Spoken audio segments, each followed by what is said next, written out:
Uh, she has also worked as a lecturer and assumed deanship positions at the International Islamic University, IIUM, between 1992 and 2013. University College Sardayu International, UCS High, between 2013 and 2018, and also in Al Madina University, Malaysia, between 2018 till this year. All right, so generally, a long-term tenure at IIUM exposed her to various in-house training in the Islamization of knowledge, specifically in the area of her own specialization, that is educational psychology. She attended various workshops and seminars at the International Institute of Islamic Thought, ISTAC, also in Malaysia. The trainings gave her great opportunities to compare Western and Islamic worldviews on psychology and on education. Valuable knowledge of Islamic science developed by renowned Islamic scholars such as Tansri Professor Said Muhammad Naqib Al-Atas, Professor Dr. Al-Parisan Agoink, Professor Emeritus Mahmoud, along other professors like Professor Malik Badri and many others. Due to these experiences, Dr. Noor Azian was entrusted to teach advanced psychology courses at postgraduate level in IIUM and later at Al Madina University, focusing specifically on the comparison between the Western and Islamic worldviews in psychology and in education. She was also given the responsibility to establish a student learning center that specializes in the improvement of students' academic performance through the enhancement of motivation and learning efficiency skills. She has also written and presented academic papers at local and international seminars and conferences and provided trainings and workshops for teachers in schools and government organizations in Malaysia. So without taking much of our time, I want us to sit back and listen to this eminent scholar of ours, Professor or Assistant Professor Noor Azian, for the lecture she's going to give us today.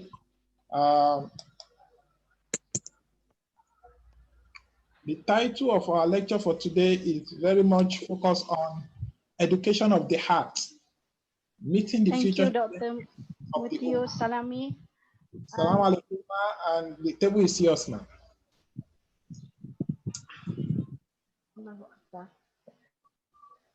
Okay. Alhamdulillah. Thank you, Dr. Muthio Salami. And thank you, Dr. Brother Usman, for the dua. Alhamdulillah, I'm very grateful to Allah Subhanahu Wa Taala for giving me this opportunity to be able to share with you some of the knowledge that I have. I hope the internet will go well today because it's raining very hard here in my location. See, okay, inshallah, But inshallah, yeah. Let's pray everything will go all right. Let's begin as we always begin at IIUM, our classes. We begin with Surah Al-Fatiha. Bismillahirrahmanirrahim. Alhamdulillah.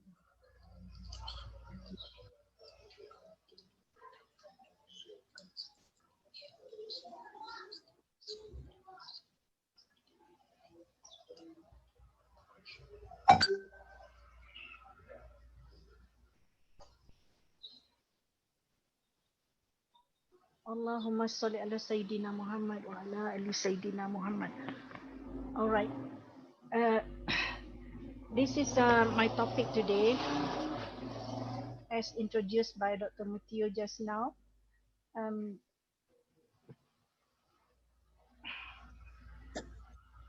Right. I begin with this picture to show how blessed we are to have children. Children is our bundle of joy, our blessing, our hope for a bright future. If you have a family, then you are rich, inshallah, because of having blessing from Allah Subhanahu Wa Taala. Okay, in the midst of this Corona pandemic, um, I would like to invite us all to ponder on the future of our family, our children, the coming generation. Um, are they ready to face the future? Are they ready to be the caretaker of the future generations? These are the questions that comes to my mind most of the time when I think about education. And what are some of the endemic? I use endemic as opposed to pandemic. Endemic means the condition is always there in a particular place, um, everywhere we are, anywhere we are.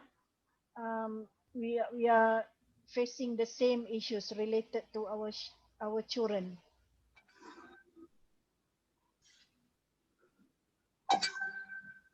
Obesity is one of the main issue. Um, is particularly obvious among school children and now primary school children, even preschool children. It is a problem. Um, and I found from my research on research articles conducted in Nigeria, especially the southern part. I think the location is not important, but this phenomena is common with high socioeconomic or affluent families where they are located. That's where the problem seems to be highlighted based on my reading of the research articles. Um, so this is one of the issues I want to follow through. Then the other issues are fighting prevalence of physical prevalence of physical uh, aggression among secondary schools, and then our teenagers show insolence towards the parents. Um, even preschool children show verbal aggression. Uh, these are some of the phenomena that is happening, and it's not just in schools in Africa, but I think it is very true for Malaysia too, and also other countries in the world. So this is definitely an ongoing issue with teachers trying to deal with this problem among our school children.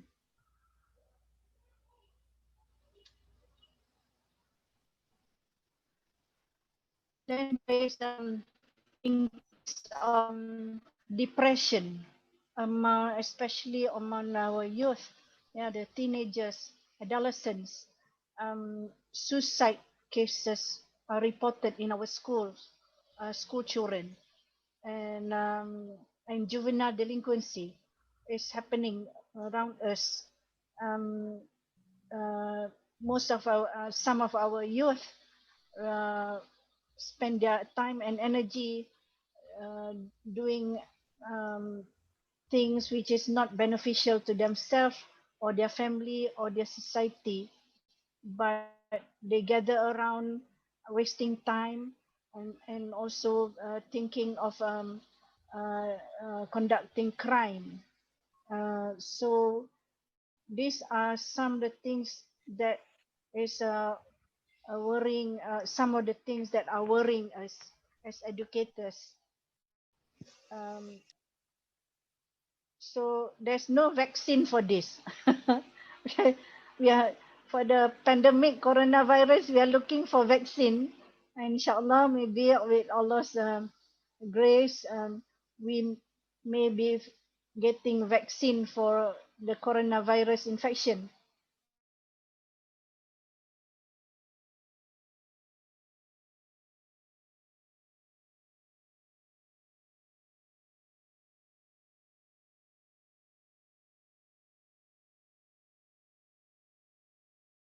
deal with this issue.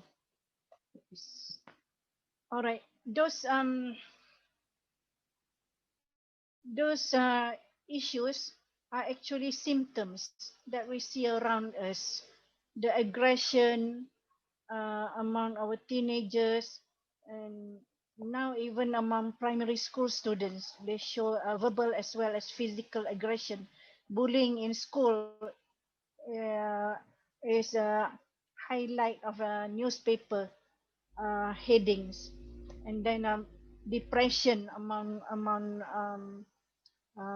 our adolescents is on the rise.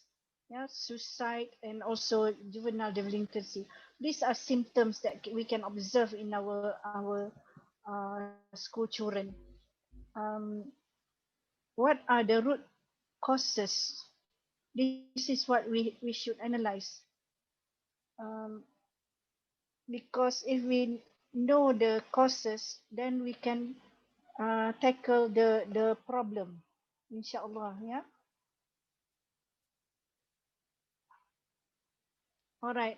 While I was thinking about this talk, and I was researching and reading research articles um, related to the uh, what would be the causes.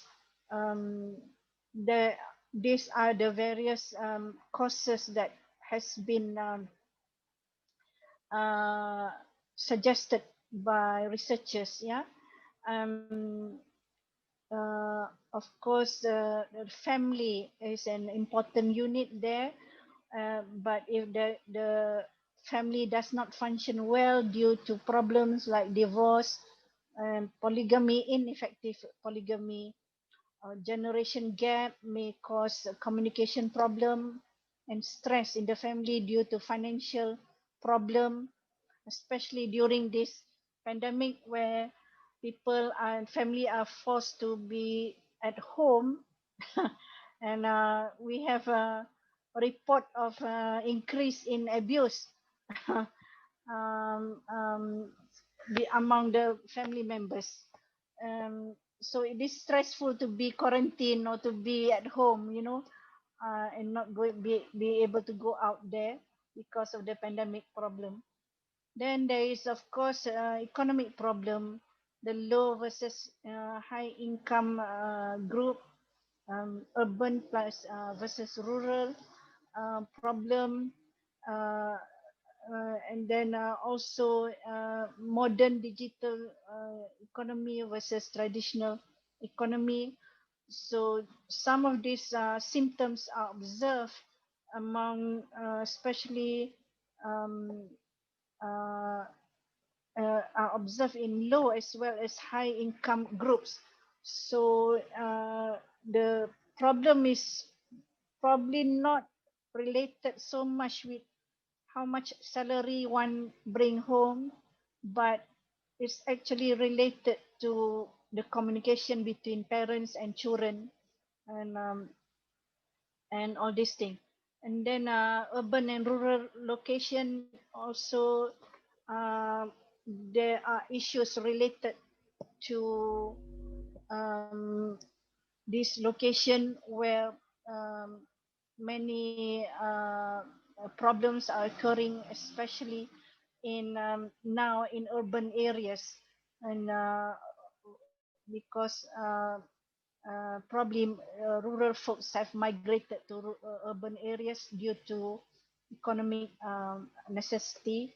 So uh, the children in the urban areas are exposed to many things around them, which is sometimes not good for their own development. Yeah. Uh, then there are this uh, modern digital versus traditional economy, where people are in urban areas especially are working, for example, online now due to the pandemic. um, this is could also be one of the problem related to the issues highlighted earlier, because people are becoming isolated due to technology advances, and they are not working collectively in working place, normal place. So they become disconnected. Physically. Um, so this isolation may give rise to some stress, yeah, to families and to individuals. Then there is education. Our education system may be focusing more on certification and assessment due to the competition to get to the best place in universities. So children may be neglected. The character building of children is neglected uh, because of the focus, and the schools are being ranked into elite schools, and teachers are being forced or are under stress to perform to get the high ranking for their schools due to this phenomena, yeah, this ranking of schools, of institution. So probably teachers or educators have less time to focus on character building, values. Yeah, mostly we need to show the performance of the school so that the student will score distinctions in their examination, especially public examinations, to get a good place in a university. Yeah.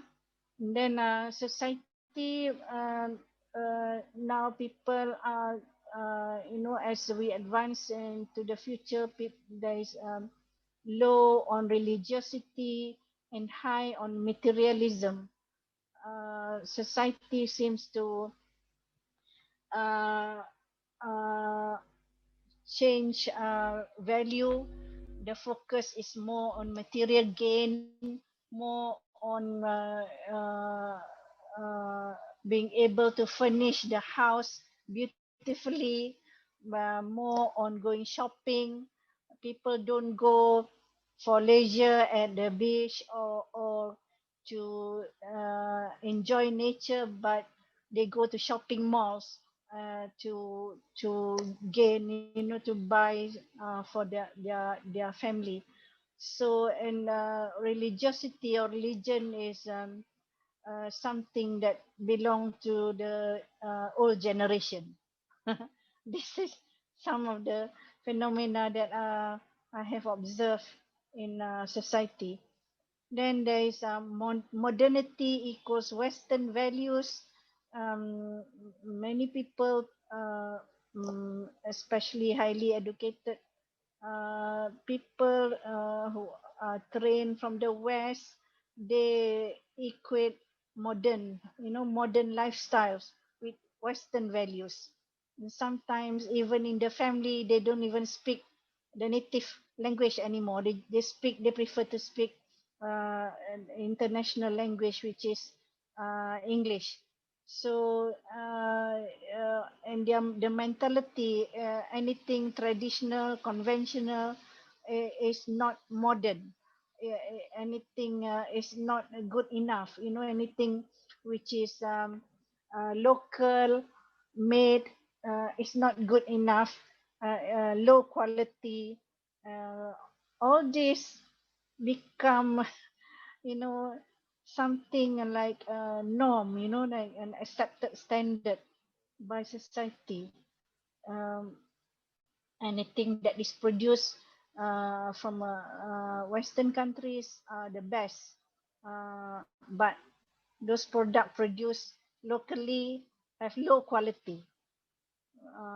These are the worldviews that are coming up in our society today.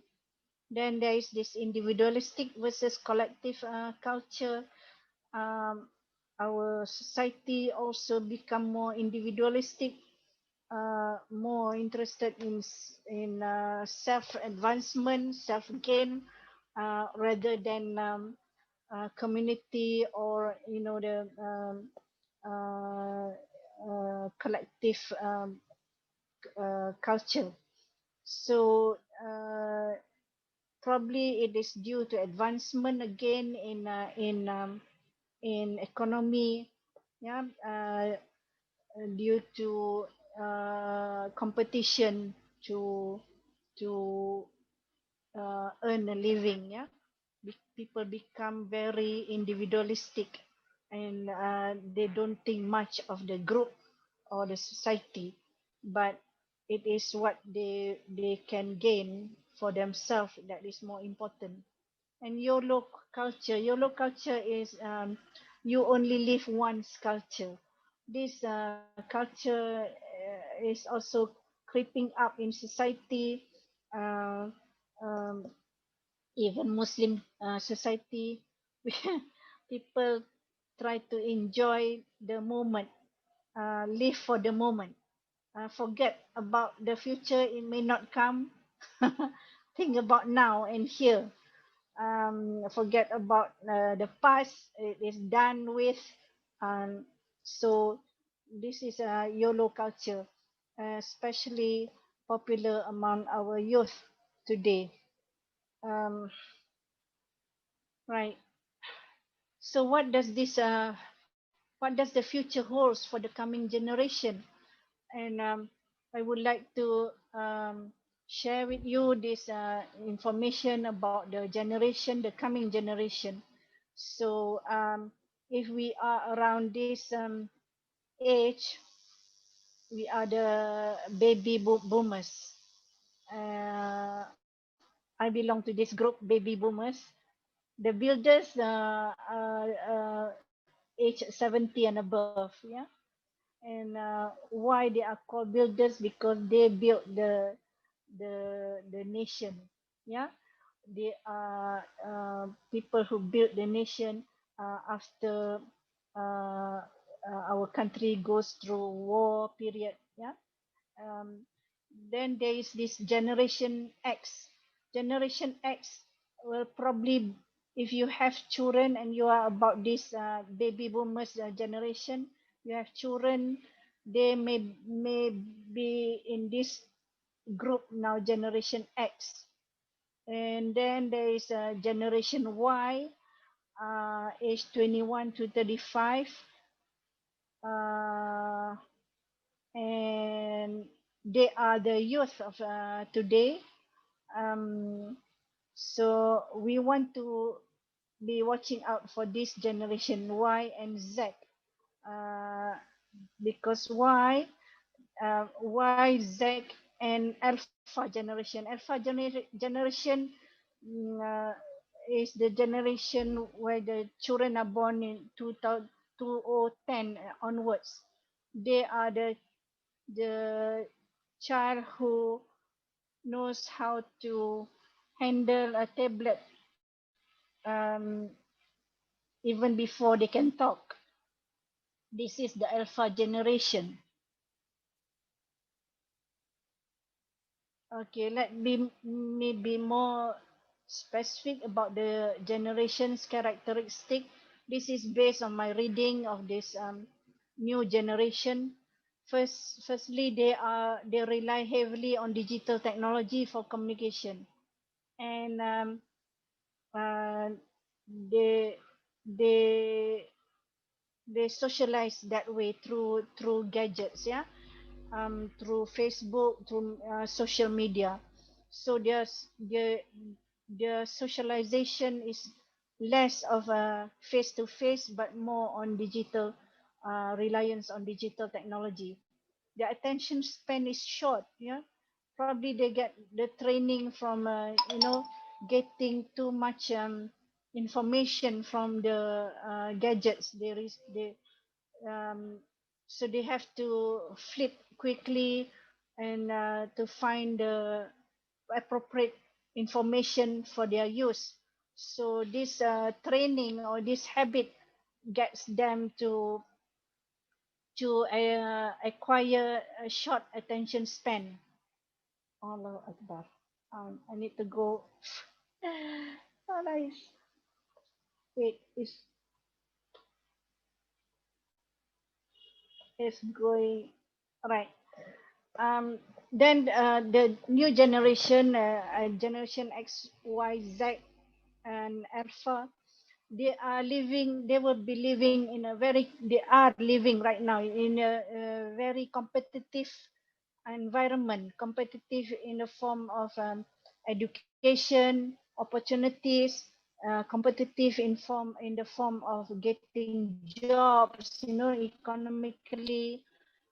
So they are, and also they are also living in an environment where there is a scarcity of resources.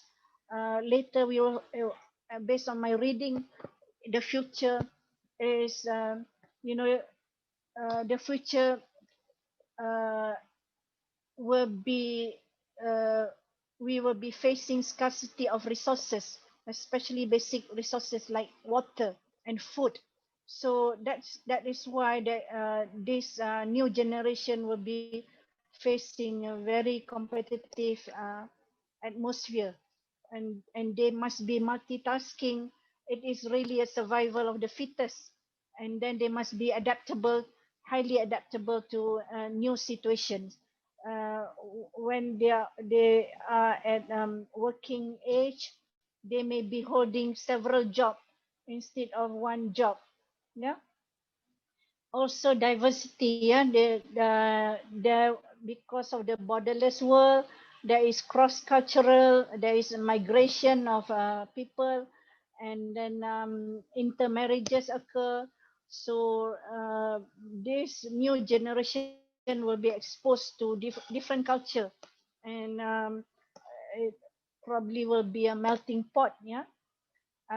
So they have to, they are quite open-minded because of this diversity in a new lifestyle.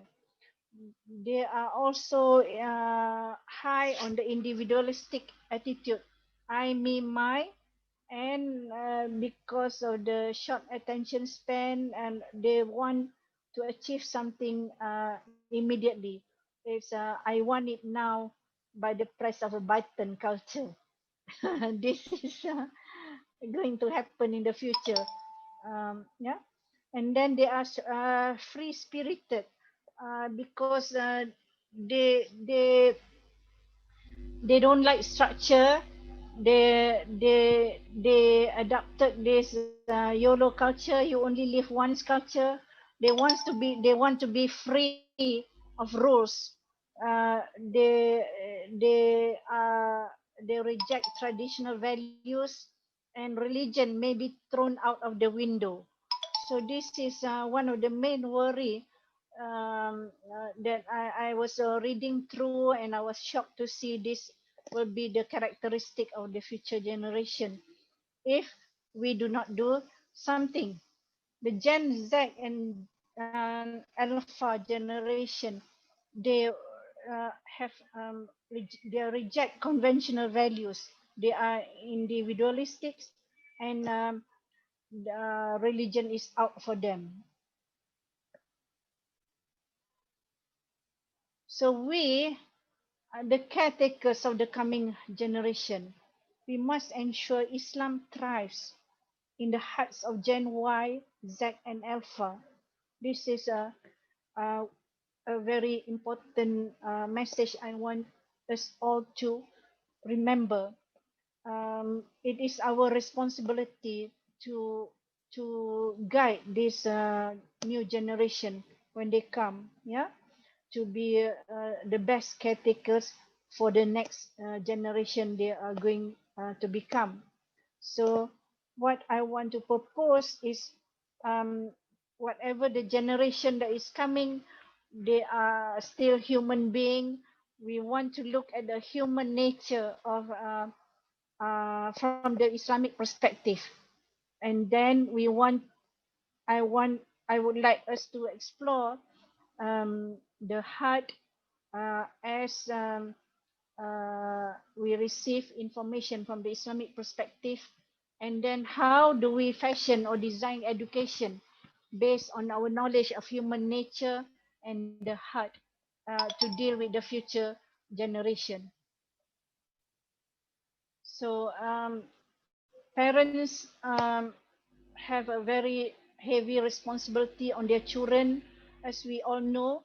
And even if you are not parents right now, if you have become seniors in your age, you are also responsible for the youth around you, for your immediate family, like your your niece or nephews, and also for children around us in the society. So here I have listed some of the verses from Quran, and also some of the uh, sayings that of our scholars, and also from the Prophet Sallallahu Alaihi Wasallam, on emphasis of parents' responsibility. Yeah? For example, in this verse, Quran, Allah said to us, "O believers, save yourself and your dependents from the fire, whose fuel are humans and stones." And another source I've taken from the internet is, may Allah bless the parents who train their children to behave justly with them. Yeah? And then, evil offspring is among the greatest hardships for the parents. And evil offspring causes loss of respect for the parents, and the successors are shame. And then from the Sunnah, the best thing a father provide to his child is good manners and ethical training. So all these indicate our responsibility to our children, and all this imply that education is an important tool to raise our children. Okay, so how do we do this? Let's first focus on human nature from what we know based on the Islamic perspective. Yeah, uh, from what we know, we have in Islam we acknowledge the spirit, yeah, the soul or the ruh, and then there is the body, and the mind and the heart, which is making up our self. Yeah, the self is let me differentiate this. The above the spirit or the ruh is non matter.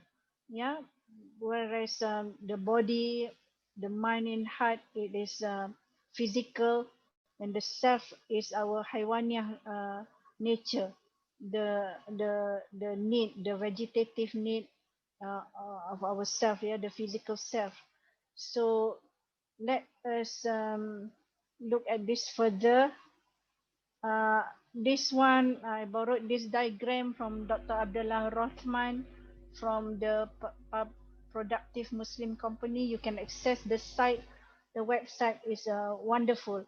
So Dr. Abdullah Rothman is doing wonderful work uh, for the Ummah. He has emphasized on the concept of barakah versus the hustle culture. You may want to check that out from his website. But this diagram is beautifully designed. I have come across this diagram many times, but not as beautiful as this. So that's why I choose this to share with you. So you can see here, uh, uh, this is uh, at the top is Allah Subhanahu Wa Taala, our Creator, um, and this spiritual dimension of ourselves. The row is in blue. The region here is uh, indicate that we existed in the form of ruh, of the soul, even before we are born. yeah, in the prenatal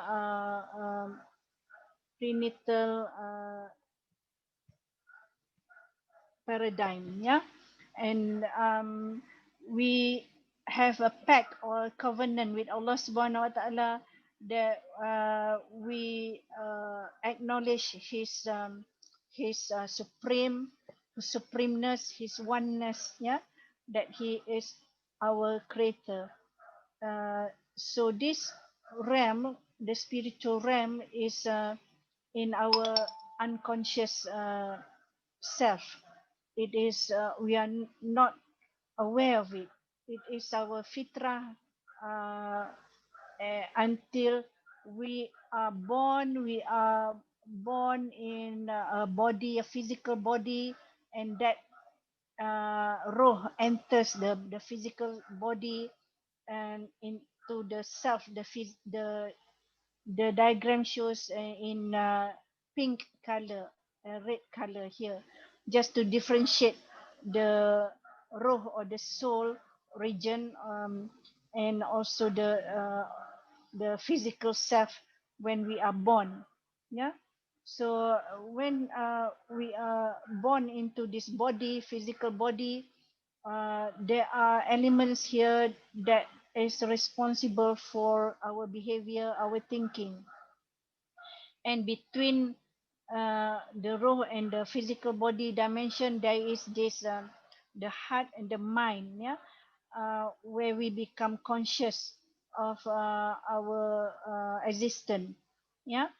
um, the self is I would like to touch on here the tranquil self, uh, sometimes called nafs mutmainnah, yeah. We are not aware of this because it belong to this realm, the roh realm. And then there is this reproaching self or nafs lawamah in the middle. It's a battleground between our lower self, the physical self, and this evil commanding self is actually nafs amara, the lower self, yeah. And it is always inclined towards sinful, or uh, inclined towards pleasure centered, yeah. uh, we are we are, also being instigated by this element at the bottom, the shaitania element, yeah. um, and we are struggling most of the time to uplift ourselves to the higher the raw or spiritual dimension, yeah. So this struggle between the lower nerves and the higher nerves in the middle nerves lawama is a dynamic energy, yeah, energy movement from lower to top, and then top to bottom. Is not static as in the diagram. That's why there's arrow showing two-headed arrow there. It's dynamic. uh, we uh, we can we should not say, okay, this evil commanding self did happen in some people who are involved in vice or in sinful activities. It's not like that. This thing is in every one of us. It is always uh, uh, pulling us down or pulling us up towards Allah Subhanahu Wa Taala. So it is an energy. So this is part of the psyche of the human being, as indicated or as told to us from the Islamic perspective, yeah, from the based on the Quran and Sunnah. So then there is this the heart and the mind are two different things. Yeah, the mind, we shall say this um, in the brain, and the heart is in the breast, in our chest. Yeah, and the heart is responsible for refinement of character. Uh, uh, yeah, uh, the heart can choose uh, to be pulled downwards towards shaitania elements, yeah, towards sinful things, or the heart uh, shall move or shall move us to an upper level, yeah, towards Allah Subhanahu Wa Taala. So we are we are always in constant battle with our nerves, yeah, uh, whether to be good or bad.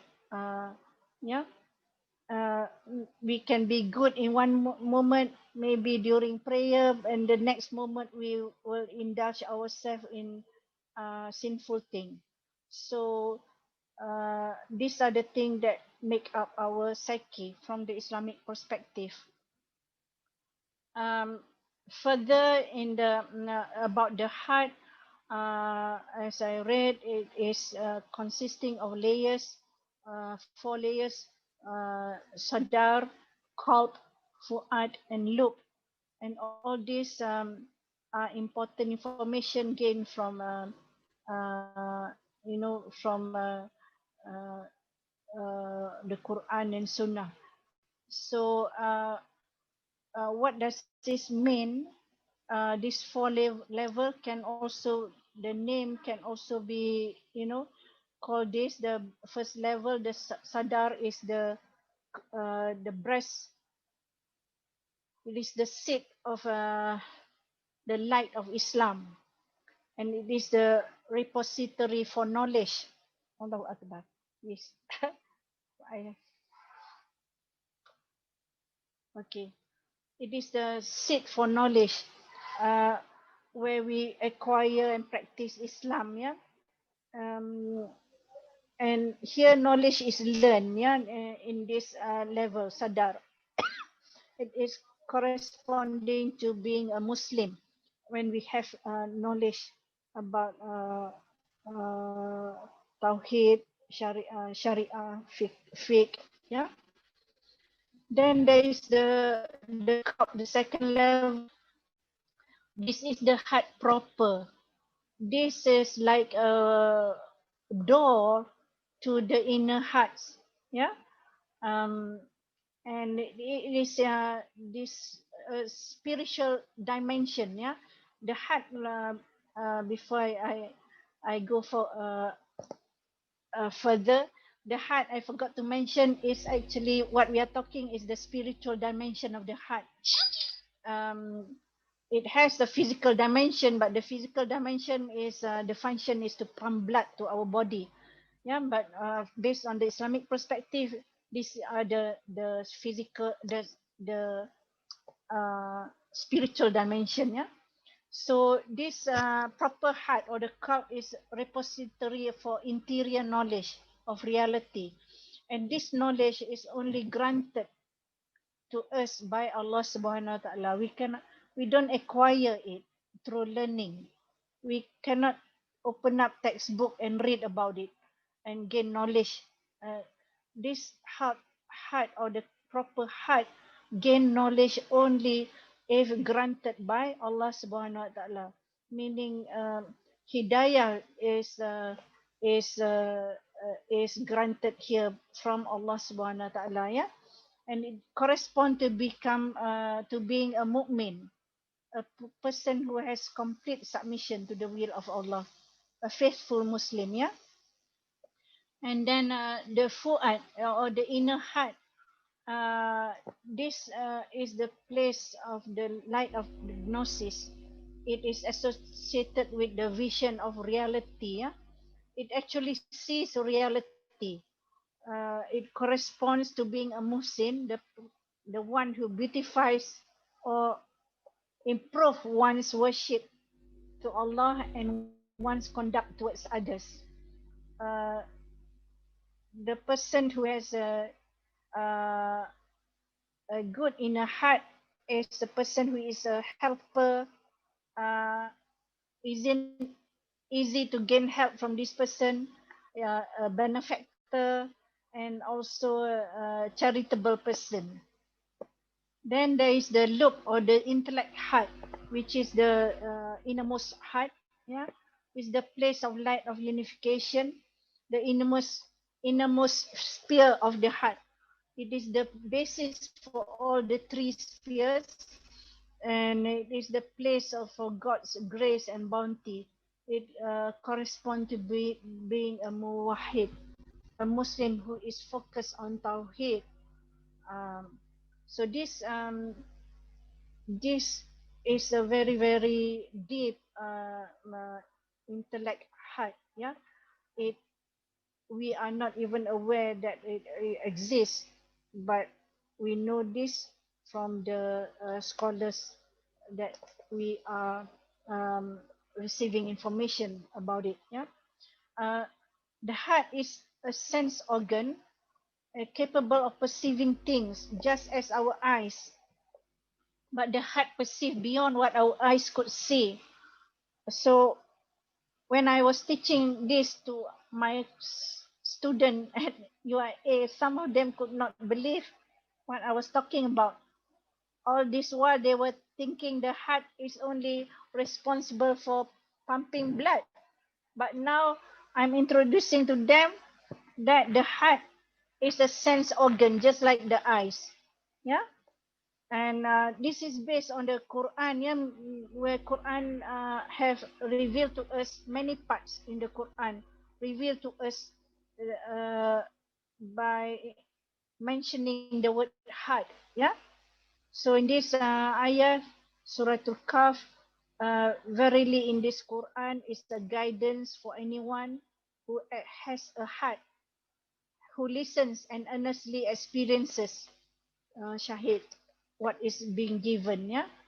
So the heart here in this surah, in this ayah, uh, is compared to the function of listening, um, where we normally think that our ears are doing this function of listening, but actually the heart, as revealed by Allah Subhanahu wa Taala in the Quran, Allah said the heart listens and experiences. Uh, so the heart experience, things to understand reality. Then there is also this from Surah Al-A'raf, um, uh, the translation of this ayah. We have created many jinn and men for hell. They have hearts that they do not understand with. They have eyes that they do not see with. And they have ears that they do not hear with. They are like cattle. Nay, rather they are further astray. So here again, Allah Subhanahu wa Taala used the word heart and make it comparable to the other organ of senses, which is the eyes and the ears. Yeah. So, in other words, probably here Allah wants to tell us the heart is the function is to understand. Yeah, just as the eyes could see things, the heart could understand reality. Yeah, just as the ears could hear things, the heart experiences and understand things. Have in this Surah Al-Hajj, um, Allah revealed to us again, translated from this verse, have they not traveled through the land so that they have hearts to think and ears to hear with? It is not the physical eyes that are blind, but the hearts within the breast. And here Allah is revealing to us directly. I don't know how that more direct than this Allah can be. This is very direct. Allah mentioned even the location of the heart, which is within the breast. So Allah did not say the heart is in the brain or in the head, but He mentioned the location is in the breast. So it is the heart that is pumping blood as its physical function, but spiritually the heart thinks. It is a sense organ. It is comparable to the eyes and the ears. Uh, the eyes and the ears doing a function of hearing and seeing things. Yeah, but the heart here uh, can think. This is revealed in this surah, in this ayah. Yeah, and also in Al-Baqarah, again Allah stress the heart that we know as a physical organ. Allah reveal is spiritual dimension. In this translation of this verse from Al-Baqarah, Allah says, as for those who have rejected this truth, it is all the same whether or not you warn them, for they will never believe. Allah has sealed their hearts and their hearing, and a covering has fallen over their eyes, and they deserve severe chastisement. So this is a very important warning Allah give us. That is, Allah said that our heart can be sealed, just as the hearing, and our ears can be sealed, or the eyes can be blind. So here Allah said that our heart, if Allah wishes, He can close it up, seal it from receiving any guidance from Him. Yeah, and this is a warning to those who do not believe. Yeah, uh, and Allah said those who rejected the truth. Um, the truth. What is the truth? The truth is the truth that Allah is saying, or from in the Quran, the content in the Quran. So if the we reject this content, then Allah may seal our heart. All right. So there's now I would like to jump to the next thing. As we know now, the heart is a spiritual dimension and has certain function. It thinks, it understands, it can see reality.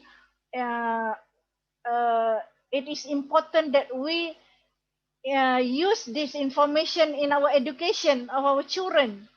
The curriculum that we must offer to children uh, as young as preschool, yeah, to teenage and also beyond that, should cover some of these areas, which I think very very important. Yeah. Uh, First of all, the curriculum should include developing um, Tawhidic knowledge and practice in the middle of it, the heart of it, the curriculum. That is knowledge of the oneness of Allah Subhanahu Wa Taala, knowledge of Allah, attributes of Allah. This is very important, yeah, to be the main thrust of the curriculum. Developing awareness and love for Allah Subhanahu Wa Taala and the Messenger Rasulullah Sallallahu Alaihi Wasallam will be the most important thing in the curriculum across the ages, beginning from preschool. Even in the Islamic tradition, it should begin from prenatal. When the mother is having the child in the womb, it should start from there. Yeah, and of course we that would depend on the individual person, yeah, the parent. Okay, then I think the second thing after that, Allahu Akbar, I have jumped the gun. Okay, second thing after that, the curriculum should focus on developing skills of reading, understanding, reciting, understanding, and memorizing of the Quran and Sunnah. This is an important aspect of education uh, for the Ummah. Because remember the earlier slide I shared with you, generation Y, Z, Alpha.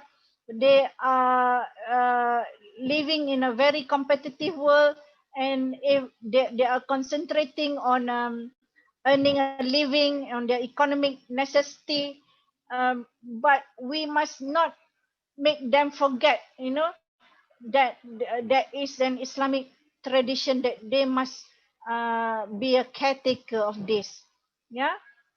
So reading the recitation of the Quran, understanding the Quran, memorizing the content of the Quran and also Sunnah is a very, very important aspect of a curriculum for the Ummah to meet the future generation. Because if we don't do this, if we don't ingrain this in the new generation, I think we will lose them. We will lose them to technology. We will lose them to uh, uh, uh, advancement in future, generation, the melting pot. Yeah. We will lose. They may not even become a Muslim. Na'uzubillah min zalik.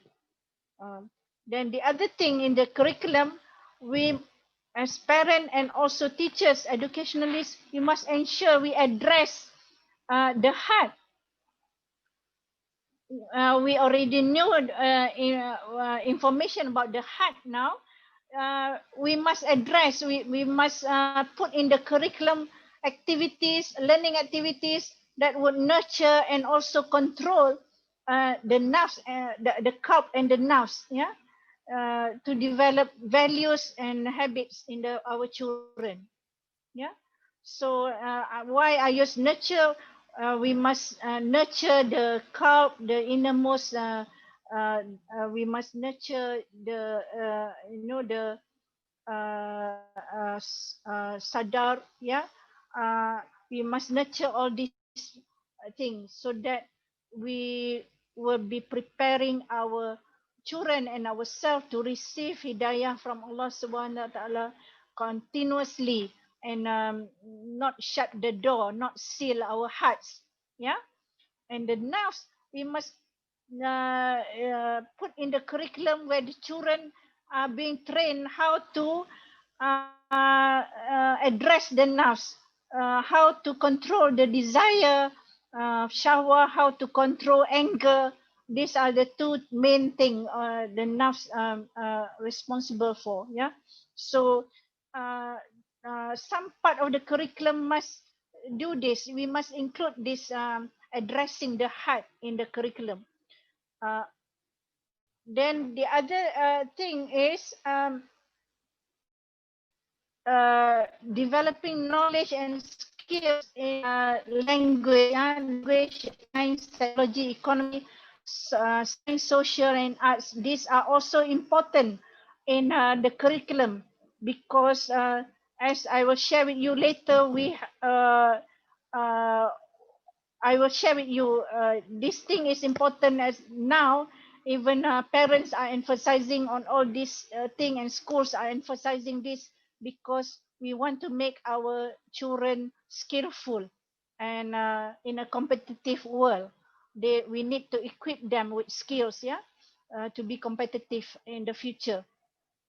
And the other part of the curriculum is we want to nurture Muslim roles, that is being the servant of Allah Subhanahu Wa Taala and also the Khalifah that Allah has ordained on us, yeah, to become His servant and also to become a Khalifah in this world, in this dunya, to the other makhluk, yeah.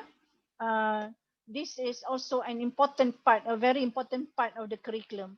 So I will share with you how this curriculum should be implemented here. Uh, uh, of course, this curriculum should be taken gradually, just as in all education. Yeah. It must be proper and associated with the age of the children. Yeah. So parents, everything begin with parents. Yeah. Allahu Akbar. I have jumped the gun here again. Right. Parents being the first madrasah, yeah, for our children, even in prenatal, yeah, these are recommended for parents to do. Instill tawhidic knowledge in our children, yeah, awareness and love of Allah Subhanahu wa Taala and Rasulullah Sallallahu Alaihi Wasallam. Reading of the Quran, yeah, nurture and control the calf and nerves at this point.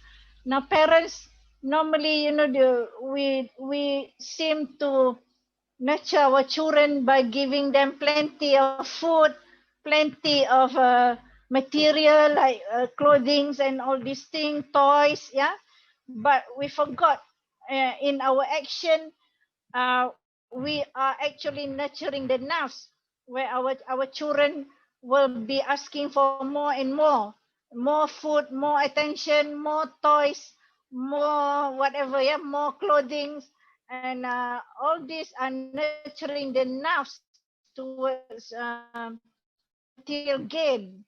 That's why the problem of obesity is there, individualistic insolence is there because of our own action, because very we are not very clear on what to do with our children.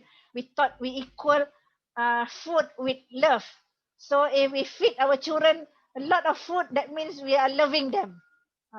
But we are not, we don't know that by doing so we are nurturing the nerves towards being greedy for food, for more, to self gratification. Yeah.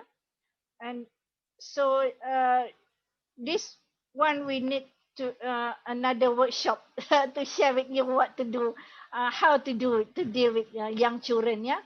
And then development of adab and good habits are very important in the preschool years. Yeah, 4 years old below. Language development and physical development, of course, are very, very important. And parents should play an active role in this aspect. Yeah, even if they send the children to the preschool, they should not leave the responsibility to the teachers. Here, preschool 4 to 6 years old, again, a continuation of what parents are doing at home should be reflected in this preschool setting. Yeah. Of course, here 4 to 6 years old, we must add, learning and practicing salat is an important aspect of education of our children.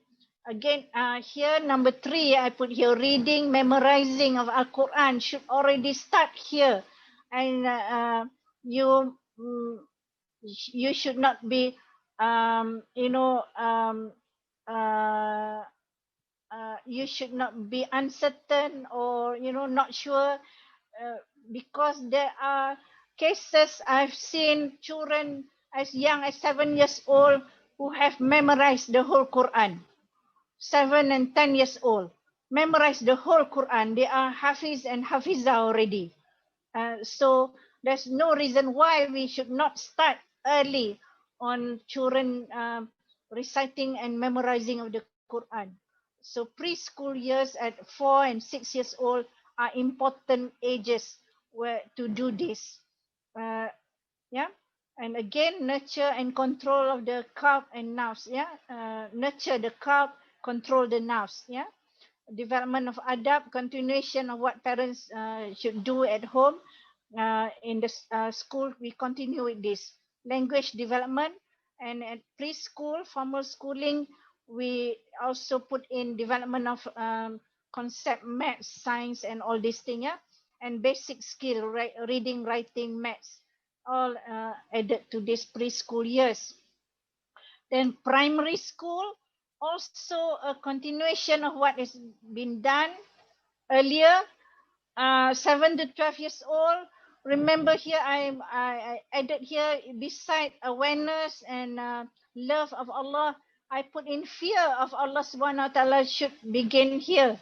Yeah. We should not emphasize fear in the younger years of the children, because this may cultivate anger, or because their understanding uh, is not good at that early age. So here we put fear of Allah Subhanahu Wa Taala, love for Rasulullah should be included here at 7 and 12 years old. Then Islamic education, of course, Tawheed, Fiqh, history is should be included here. Enforcement of Salat, yeah, at age 7 should be done here. Learning and applying the role of Khalifah, servant of Allah, is should be started at this age, 7 and 12 years old. Right. I'm afraid we are running out of time, so I'm want to uh, uh, run quickly the slide. Yeah. Uh, all right. You will see the same thing appearing, but I have added more. Yeah. At 13 and 17 years old, what's the difference here? More of this learning and applying the role of Khalifah and servant of Allah should be emphasized here. Yeah. We need a session on doing how to do this thing. Yeah. But here, just I can what I can share is minimum. Yeah. Because of limited time and space, yeah, for this session. Right. I want to highlight the thing in the curriculum, the important thing in the curriculum. Yeah, again highlighting, emphasizing this, the Tawhidic knowledge. These are the things that we must instill in our children education as part of the curriculum, from prenatal to teenage, 17 years old and beyond. And then reading of the Quran should be an essential part of the curriculum. We must never let go of this. We must uh, put it in the curriculum as early as preschool. Yeah. And then there is nurturing of and control of the cup, nurturing of the cup, and the control of the nerves. And here I have listed some of the things which we could put in the curriculum. Yeah, if you are designing a school curriculum, these are some of the things that is important. For example, teach the value concept of qana'ah, value of gratitude, value of barakah. That is here, yeah, the value of barakah. And so all this, probably the school have done this, but probably not so much emphasized as the uh, teachers are forced to concentrate on academic subject, because those are needed for certification, for assessment. But this is very important, because this will build our students, our children's character and psychology to meet the challenges of the future. If we ignore this, we will be dealing with weak generation. Yeah, generation that is moving towards their nerves. Then also here, the learning and applying the rules of Khalifah and servant of Allah is a very important aspect, where we should teach the concept of barakah, teach the value of volunteerism, yeah, culture of volunteerism, teach the value of collectivism, develop the culture of cooperation and teamwork, teach the value and develop the culture of sadaqah, and teach and develop the value of istiqamah. These are all related to being the Khalifah and also servant of Allah, to manage the world. Yeah, so to produce a strong Muslim for the future generation. Yeah. Um, so in conclusion, I would say this: uh, uh, education of the heart is education for the future. Yeah, especially for this Muslim ummah, but it's not necessarily just for the ummah. Yeah, of course we know Islam is shumul. Islam is for all human being. Yeah, so we should address this epidemic problem related to our children. This problem of obesity, aggression, depression. We should address them and not just leave them for parents to deal with it, or the police, or the relevant authority to deal with them before it's too late. Yeah, before they commit suicide, before they go into gangsterism. Yeah, this delinquency problem. I understand Dr. Bakari said they have formed cults now. Um, okay, to deal with this problem, we must go to the root cause, not just concentrating on the symptoms. And the root cause, we know we have knowledge about human nature, about cult, about nerves. This knowledge are important, so we must deal with this problem from this area, from the heart of the children, from controlling the nerves of the children. Yeah, we should prepare to deal with the new generation. This knowledge of the generation X, Y, Z, Alpha is essential for us to know, because we are the caretakers of the future generation. So we must know what would be their situation in the future. We must know why they become very individualistic, self-focused, probably because they need to survive, because of the scarcity of resources, because of the economic necessity. Yeah, but so that's why we need to have this knowledge about their characteristic. Yeah, and we should know and implement the curriculum on addressing the heart.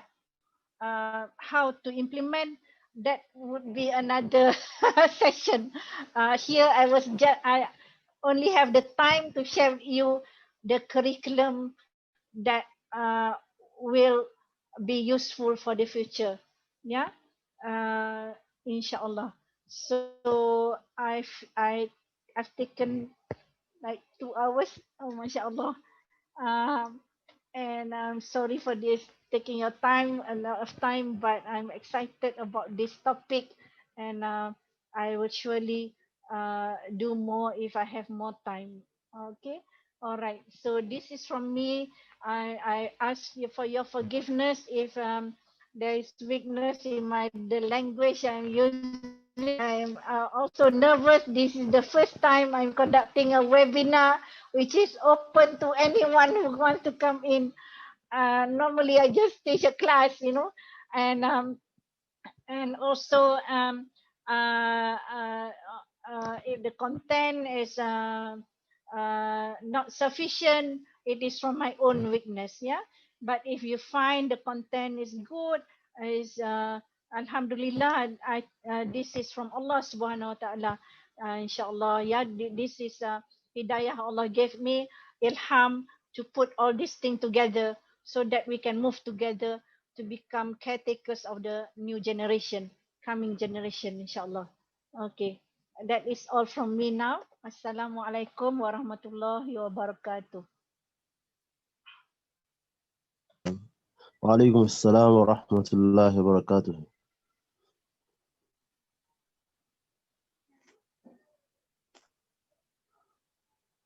May I entertain some question, or shall we? Oh, Allahu Akbar. I have gone out. Dr. Assalamu alaikum, Dr. Maybe you help us coordinate. Salam, yeah. Yes. Dr. Mutiu, to submit your speaker, sir. Dr. Bak. Hello, sorry. Okay. We give praise to Almighty Allah who has made it possible for our honorable speaker today to give us this comprehensive and most educative. The connection is not so good. Alhamdulillah, we're able to flow along. I think it's very much manageable. We're able to hear you clearly, and the audiovisual sounds from your system was also good. I really appreciate so much. You've been able to make us understand some basic and most comprehensive issues relating to the human psyche. You started with all the related socio-psychological problems affecting our children due to the recent modernity lifestyles we are living. You've made us to understand the basic nature of human psycho-spiritual functioning, how well we need to understand the basic functioning of the heart, the qalb, the Islamic perspective to how we function as a complete human being from the spiritual to the psychological. You've touched so many aspects of our human functioning and how well we can deal with some of these problems, emotional and psychological, most especially how it affects children, in reducing their aggressive and their negative emotions. That are certain things we need to do as parents, as teachers. It's high time we focus on, involving and including the spiritual elements of knowledge. Okay, recitation of the Quran and getting our children to understand the Tawhidic nature of our knowledge as Muslims, how Islam has made it very clear to us, the spiritual aspects, recitation, and all other aspects of getting to know what the Quran is. We also need to make them understand certain things relating to even the stories of the Prophet, okay? And how well can we teach them the Amal side? How do they address aggressive or when they become angry? So you've actually touched so many aspects. I do believe our audience have been able to digest some of these elements, and it may look new that psycho-spirituality as a form of human functioning may be new to some of us, most especially those of us in Nigeria, because psychology as a course of study in Nigeria has not been so well explored. Talk more of the psycho-spiritual aspects. These are some of the major aspects of human knowledge those of us that are here in Malaysia can actually share with our Nigerian counterparts. We so much appreciate your time. We appreciate your knowledge sharing. We pray next time, inshallah, when we call you again, you are going to heed our call to share more. We hope we are able to get your audience next time when we call you. We so much appreciate. The number of questions we've received so far, like I asked our audience to keep sharing in the chat forum. Based on what I have here, I've not been able to go through all of them, but one of the major questions I have here is that looking at the present reality, not all parents have words to help the future generations. What help or programs is required to help this category of parents? This is one of the questions from our audience.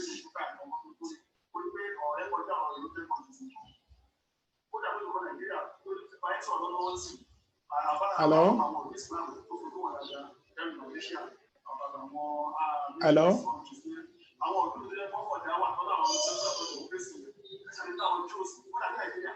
Hello?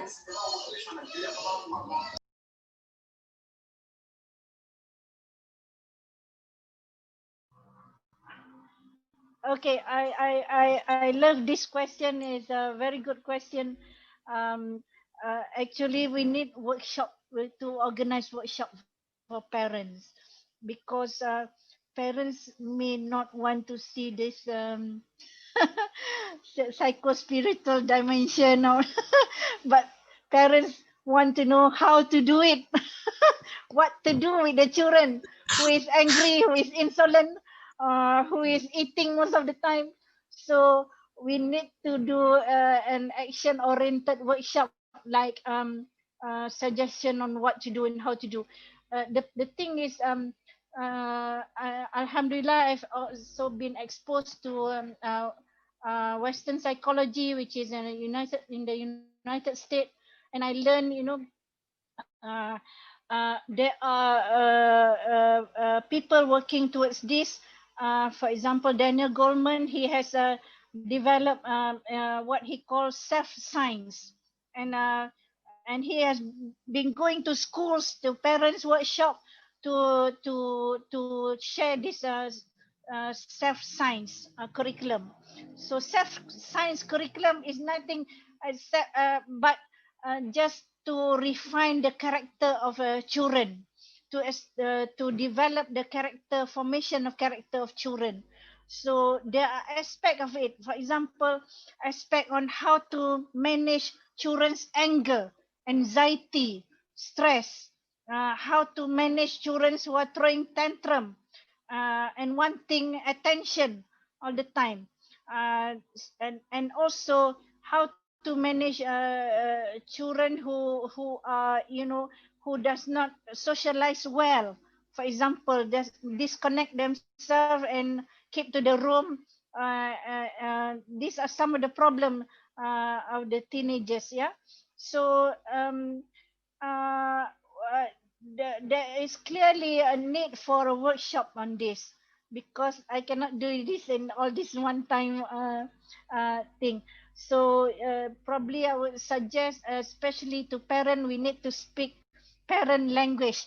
Just now I was speaking to mostly my student, I think, who are in the audience, and also my ex-students, and also to PhD candidates, and to use Dr. Mutia Salami. We are all in the professional area, but we are also parents, right? Yeah. But most of the parents out there, they don't want to listen to theories. They want to know how to do it. This is the thing. But for us, the professional, we must to show open the way, to emphasize, to put in the curriculum all these things. Whoever wish to set up a school, wish to create a curriculum for the Ummah especially, they must put in this type of curriculum. In Malaysia, there is already some movement towards this. Some successful people already develop a private school. For example, you can Google and see the Hufaz Science International School. They are, they are nurturing Hafiz and Hafizah among children, preschool children to primary school children, and also at the same time they are producing scientists in the school. So even the government of Malaysia has taken step towards this. They have established an elite school comprising of those who want to enter the school. The children who want to enter the school must be Hafiz and Hafizah. So they already make this compulsory criteria because they want only the Hafiz and Hafizah to be developed, into the leader of the future. So government of Malaysia has taken this step, to form some of the school are called I forgot the Allahu Akbar. I crossed my mind. Some of the school in Terengganu has developed this school for the generation of Albab, which is an important school. Ulul Albab. Oh, thank you, Najah. My student there reminding me the word Ulul Albab. Yeah. So these are government school already nurturing the next generation of the Ummah to be very, very staunch in their knowledge in Quran, and also their character, as a good Muslim. But at the same time, they are developing them to become scientists, economists, and medical doctors, to handle the Muslim, and also the world, to become Khalifah of Allah Subhanahu Wa Taala. So this is what we should do, and we should do this together, this a movement. So I really salute As-safa Foundation for coming together, pulling together Nigerian professionals and whoever, I hope they graduate from my class because I drummed this curriculum in my class to my student, and I hope we can establish a school like this, um, probably taking some of the model from the school in already established in Malaysia, right?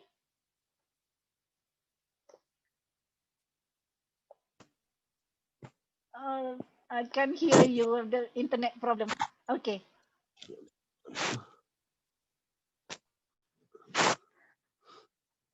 Doctor, you can. Yeah, actually, one of them is asking you the question, one of your former students. And he's asking another one again. Do you think the population of Muslims in the world can properly help to stabilize the future generations with their peculiar challenge?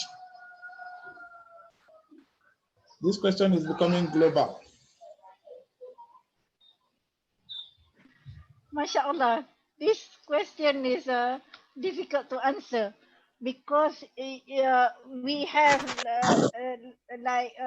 billions of Muslim out there in the world, but this is the problem. Our Muslim Ummah are weak spiritually, and economically also.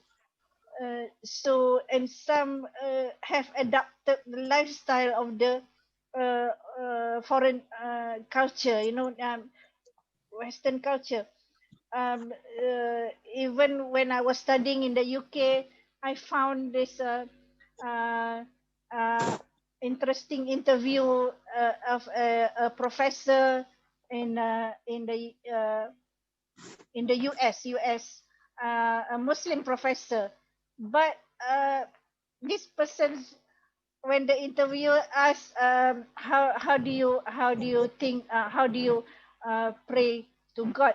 And this professor, being a Muslim, he said, I have problem with praying. I have problem with salah because I don't have time. So what I do is I just close my eyes and think about Allah. So this is the problem, this professor who is representing the Muslim Ummah on prime time television. And when I was in US, he was interviewed and he answered in this way. So I feel, if someone who is in the high in the rank of the society and being a representative of the Muslim Ummah, uh, answer this basic question on Salat like that, what more do you expect of the people who are down there, who are not, professional, who, you know, so uh, the Muslim become weak and weak. I don't know why. So probably many influences of the other culture, and the slide I share with you just now, one of the root causes, modernity equals Western values. This is rampant among Muslim. Many Muslim think, what is modern is Western, so they adopt the Western lifestyle. This is some of the problem with our ummah. We lack the self-esteem of becoming a Muslim. So how do we do this? That's why we must strengthen the curriculum at a younger age, where children must feel they are really the Khalifah of Allah Subhanahu Wa Taala. So, and also at the same time the servant. We must do this at a younger age. If they are already adult, it will it's too late. They will adopt other culture, other, whatever religion comes to them, whatever fancy their mind, they will do this.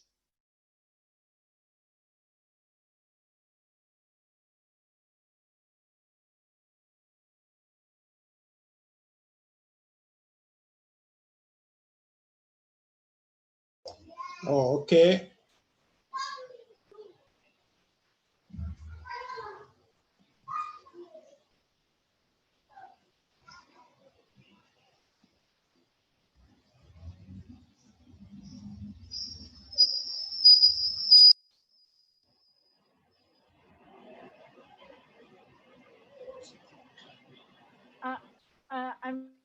I'm sorry that there was a connection problem just now. Yeah, I'm Because also having some connection. for It's many raining years, in. Dr. It's Quadri raining. here, he was my student. Alhamdulillah. My Okay. internet connection is not stable. Yeah, we're having some issues with internet connection. My place also is like raining now, and we hope it's Yeah. stabilized a bit. Yeah, we are open to other questions in case anyone wants to put up a question from the forum. You anyone you are you are welcome to contact me, to email me Assalamu alaikum. if you have more questions and suggestions. Alaikum salam. Waalaikumsalam Assalamu warahmatullah. alaikum. Yes, ma'am.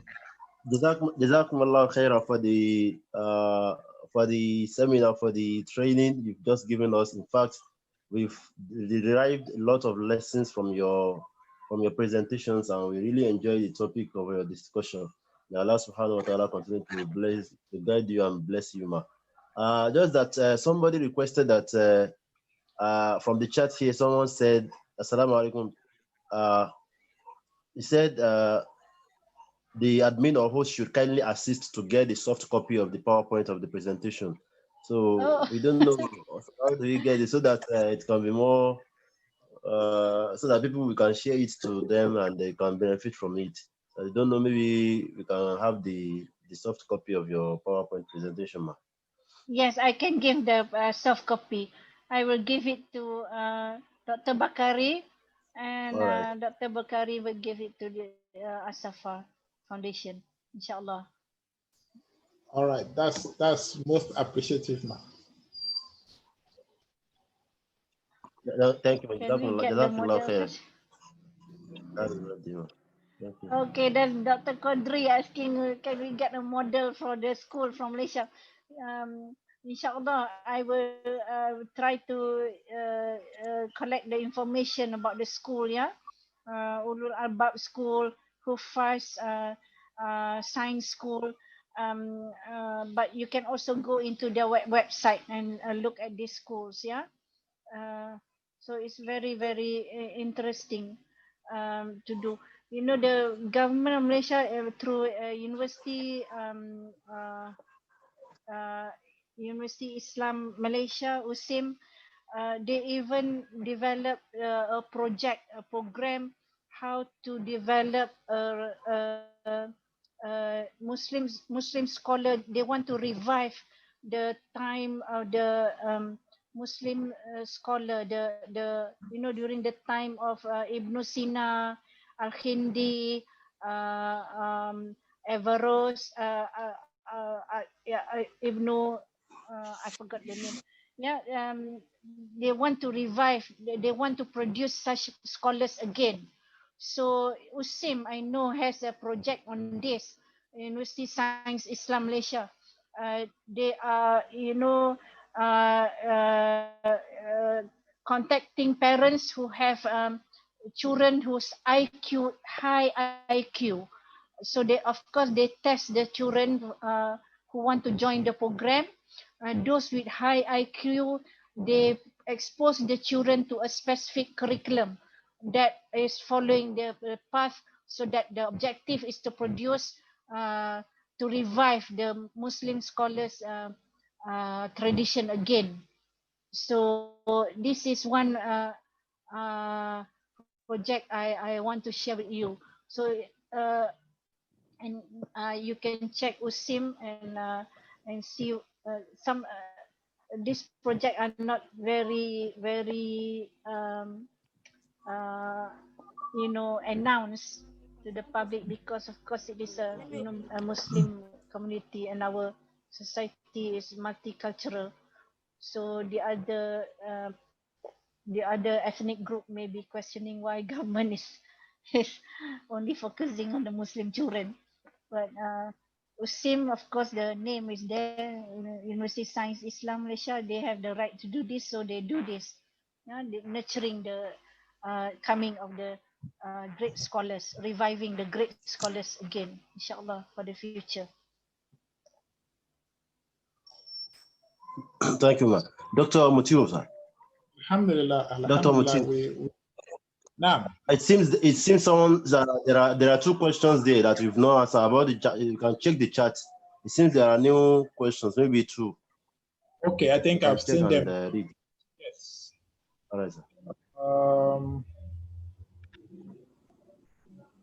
Okay, one of the question again is that, Assalamu alaikum, Prof. How can we help the Islamic schools to integrate this curriculum into the current one they are using now?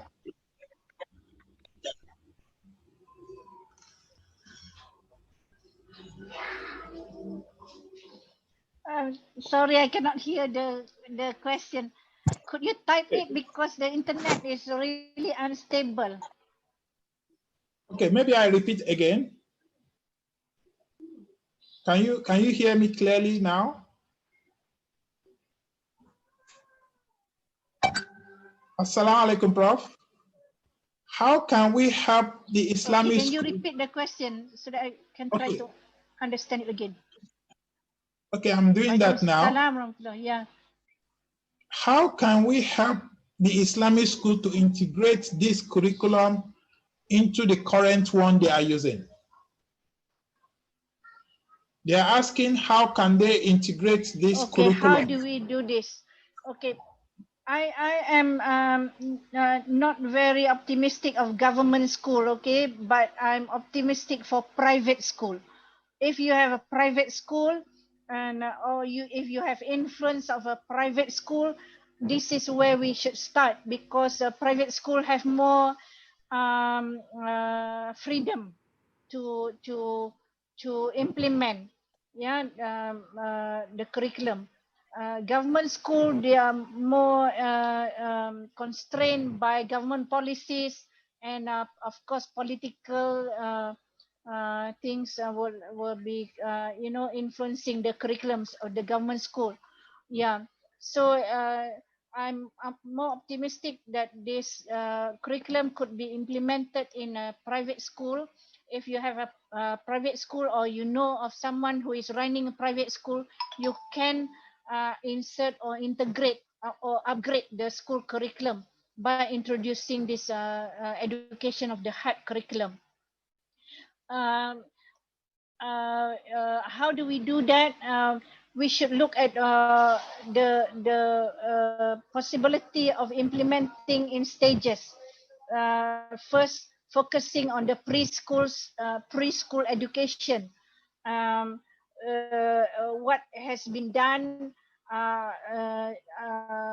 should be continued, but added value to it would be the curriculum of the heart program for preschool. So we must do it in stages, beginning with the lower level stage, and then the primary school level.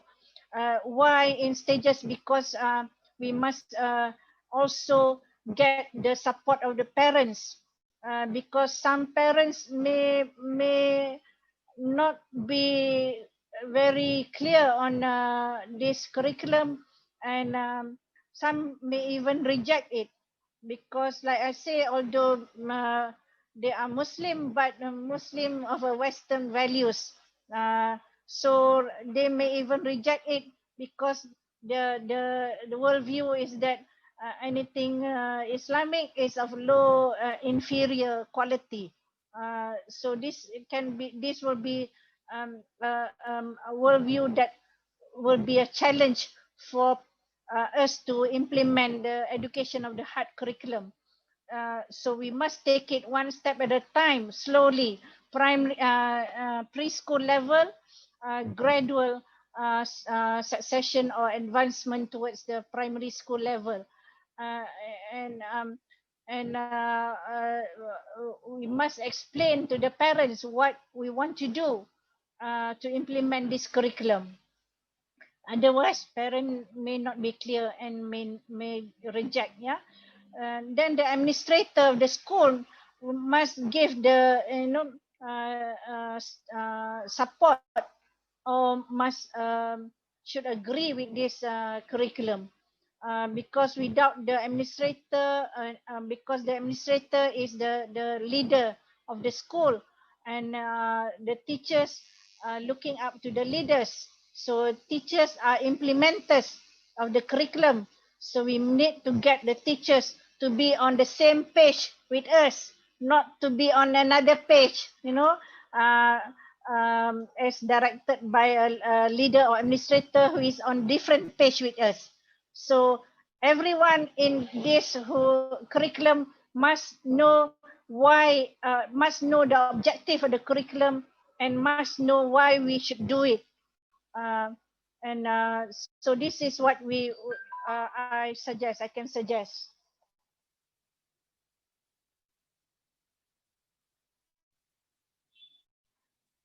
I cannot hear.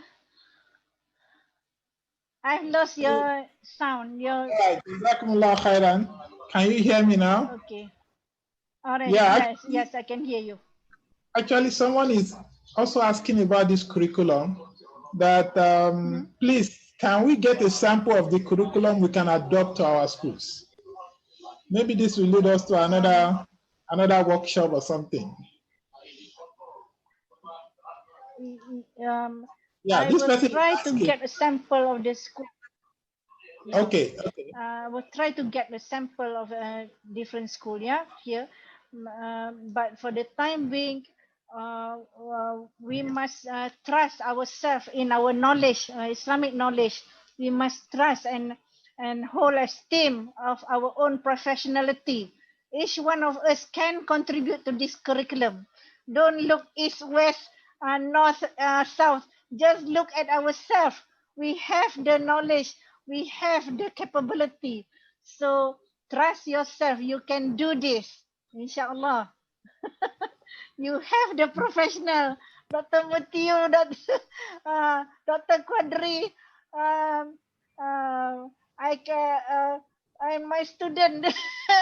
They come through my class. We have the professional, people who can do this, inshallah. Yeah. Inshallah. I think we need to come up with another workshop where we brainstorm together, and when you have the sample you are talking about, we can go through it and brainstorm together and look at how well we can further develop it where necessary. I think it will be a very good showcase if we can put it up, inshallah, in the nearest future. Inshallah. I don't know if there is any other question left in the chat room. I'm afraid the time is here. Yeah, the time is very late now. I have yet to perform my salat, my asar salat. Subhanallah. Okay, I think we need to round up very soon, as quick as possible. We so much appreciate your time, and inshallah, in the nearest future, we will need to sit down and come up with a program, a workshop that we can further work on this curriculum. When you are ready to share whatever aspect of the curriculum you want to share with us, we are very much ready to call our brothers, our sisters at home again and share online. We so much appreciate your effort. What we've done today was actually brought to us by As-safa Educational Foundation, and it's an Islamic-based educational foundation in Nigeria. And this is our maiden edition of the series of online programs we may be having in this pandemic situation. For now, it's still going to remain online, of course. And we hope, inshallah, in the nearest future, we can come up with something better than what we've had today. We so much appreciate your time, and we so much give thanks to our audience also for giving up their time and paying attention to what we've presented today. We pray Almighty Allah accept all what we've done as an act of ibadah. As-safa Educational Foundation has been operative in so many aspects of human endeavor as far back as 2018, 2017. We are aside educational activities, we're also into some humanitarian activities. Like during the last Eid al-Adha, we participated in organizing some high-level Eid al-Adha packages for the needy in Nigeria across some number of states, including the north, the east, the west part of Nigeria. Inshallah, we are also planning some other programs. As an humanitarian body, we promise to make it easy for us in terms of resources, in terms of manpower, and the little assistance we are also putting up here from Malaysia. We hope our Nigeria recipients are able to get as much as possible in terms of knowledge, in terms of resources. We are in the middle of collaborating activities between Malaysia and Nigeria, and we hope we are able to do more to be of benefit to Muslims and the generality of the Nigerian populace. So we so much appreciate your time again. We pray Almighty Allah continue to bless you, continue to guide you, and continue to be with you. Inshallah, if there is no other question, we are going to round up our program for today by saying Wal Asr.